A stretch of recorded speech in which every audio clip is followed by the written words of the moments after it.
Hey guys, welcome back to another Clash Royale video, and today we're doing things a little bit differently. We have some update news to talk about as well as some balance changes, and I also want to explain to you guys why I think the new update for Clash Royale is coming out very soon.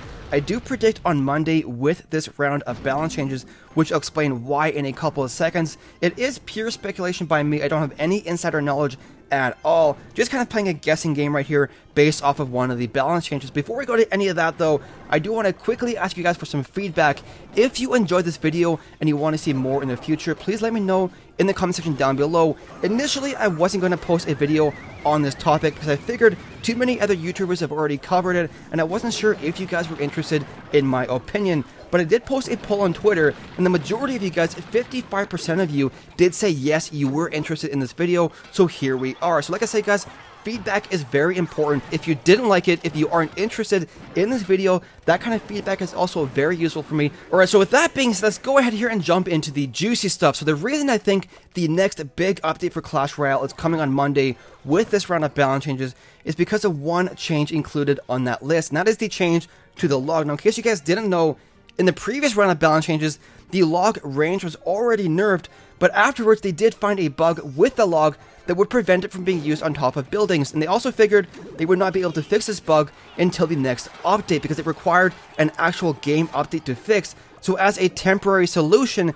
they reverted the change to the log range. So seeing the log back on this list says to me they have an update ready to go to fix the log bug, which means the next big update might be coming on Monday with this round of balance changes. Let me know if you agree with that in the comment section down below. Alright, so let's go ahead here and take a look at those balance changes. Now, the first change here, I don't think anybody will be surprised to see, and that is a nerf to the Night Witch. Now, ever since the Night Witch first came out, she has dominated the meta. I think right now in Grand Challenges, about 95% of my battles are against Night Witch decks. And also, when you have people building decks with the sole purpose of mirroring, cloning, and raging the Night Witch, and actually winning with that deck and 3-crowning with it, I think it's a clear indicator that she might be a bit too strong. So finally, she is getting nerfed. Now, she's getting nerfed in 3 different ways. First, she now spawns 1 less bat upon death. She also does spawn her bats a bit slower by 1 second, and the first wave of bats also does come a bit slower, although it doesn't indicate how much slower in these balance changes. Overall, 3 pretty decent nerfs. When you put them together, I think it's a pretty respectable nerf to the Night Witch, although I think after the update she'll still remain a useful and powerful card in the meta. She just won't be so overwhelmingly powerful that she just dominates all other options. So pretty happy about that change. The next change right here comes to some spells. The NATO, the poison, as well as the heal spell now will be able to stack. So previously, if you use 2 heal spells on top of each other, they wouldn't heal faster. After the update, they will. This to me seems more like a 2v2 change, getting ready for some new 2v2 modes coming in the game with 2v2 friendly battles and 2v2 draft mode, which if you didn't know, they will be coming in the next update. So that right there to me is more of a 2v2 change, because obviously people aren't going around mirroring heal spells, mirroring poison spells, or mirroring NATOs. Now, the third change here I'm very excited to see, and that is a nerf to the Tornado spell. Now, as it is right now before this round of balance changes, the Tornado spell dominates the defensive metagame, especially when paired up with an Executioner. NATO Executioner combo shuts down so many different pushes. Even if they have like a 40 elixir push, you can shut it down with a Tornado spell as well as an Executioner. So very happy to see a small change coming to Tornado spell. Not really sure if I think it's going to be enough. I think it'll still be a powerful card after the round of balance changes, but I will take what I can get. So moving on here guys, the fourth change we've already talked about, that is the nerf to the log. That is the reason why I think the next big update is coming on Monday as well. So these next 2 changes I feel like will have the biggest impact on the meta out of all the changes on this list, and that is to the Goblin gang as well as the skeletons. Currently, I feel these cards offer way too much value for their elixir cost. With the Goblin gang, for 3 elixir, you're getting ground defense, you're getting air defense, you're getting high DPS, you're getting distraction, you're getting so many different things for a 3 elixir cost. And the Goblin gang fits across any deck, across any archetype, whether you're using Lava Hound, Golem, Giant, Hog Rider, Miner, or Siege decks. The Goblin gang works in all of them. So with a nerf to the Goblin gang, you allow other support cards to rise into the meta. Huge fan of that, and obviously they couldn't nerf Goblins or Spear Goblins without affecting the other cards. Now these Skeletons, I have no idea what's going on here because they're reducing it to 3. Now it used to be 4, and then it was 3, and then it was 4 again, and then it's back to 3.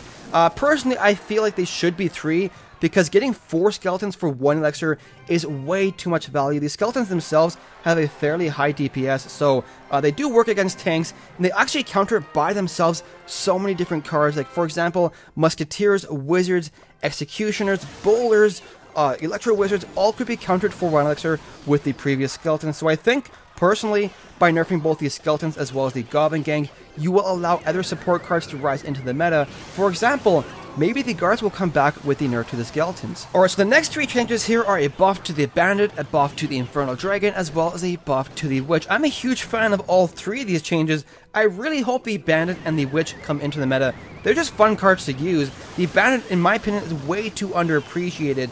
I feel like it's a strong card as it is, but with this buff it'll be even stronger and hopefully used a little bit more. The Witch, on the other hand, I'm a huge fan of, guys. The Witch is fun to use. She has splash damage, spawn skeletons. She's been in the game ever since the beginning, but she hasn't really ever been in the meta, so hopefully this is the change she needs. Now the Inferno Dragon buff I'm also a pretty big fan of. It's never really been in the meta, and as a legendary card, it should be, because when you pull a legendary card out of a chest, you should feel excited that you finally got a legendary card.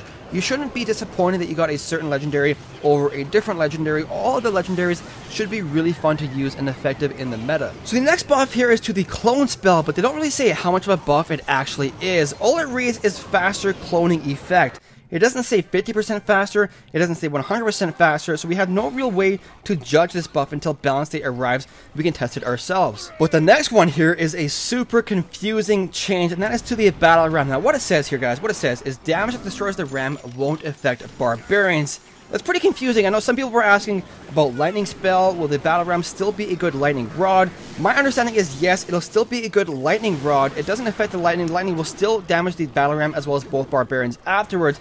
What it changes is certain splash effects, like the log as well as the bowler. Previously, if a log or a rock from a bowler killed the battle ram, it'll immediately damage both barbarians that spawn out afterwards. That'll no longer happen. Now that's pretty interesting to me because I can think of 2 other cards right now that suffer a similar fate, and those are the Tombstone as well as the Lava Hound. Now as it is right now, if you log a Tombstone and destroy it, it'll also kill all these skeletons that spawn out afterwards, and similarly with the Lava Hound, with the right timing, an Executioner can kill the Lava Hound as well as all the lava pups that spawn out afterwards. So pretty interesting to me to see how they change the battle ram, but not the Tombstone or the Lava Hound. Now the last change here, guys, is by far the most hilarious one. You know you are a strong card when you get nerfed before you even enter the game. That is the bats. So the bats are being reduced to 4 from 5. I think we all know by now with the Night Witch that the bats are strong, so just taking a preemptive measure right there by pre-nerfing the bats before they even come out. But that's it, guys. That's the end of the list. I want to hear from you. Are you happy or are you unhappy with this round of balance changes?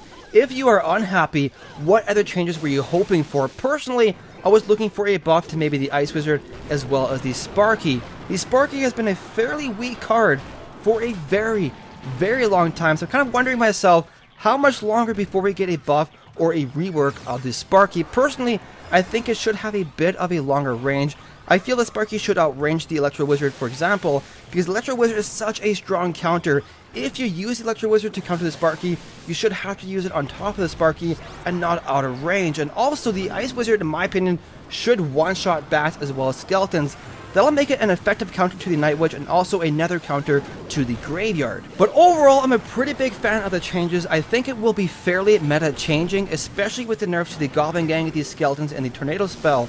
Hopefully with the nerfs to those things, it'll allow some other support cards to rise into the meta. Like, for example, as I mentioned before, maybe the guards will come back into the meta with the nerf to the skeletons. But that's it, guys. That's the end of the video. All I really wanted to do was share with you my thoughts on this round of balance changes, as well as give you the information that I had that pointed to a new update coming out on Monday. Let me know what you think of this style of video in the comment section down below. Did you like it? Would you like to see more in the future? Or if you didn't like it, that kind of feedback is also very useful for me, so please let me know. But that is the end of the video. Really hope you enjoyed it. If you did, make sure to hit that like button and subscribe for some more Clash Royale content. Thank you so much for watching, guys. We will see you in the next one.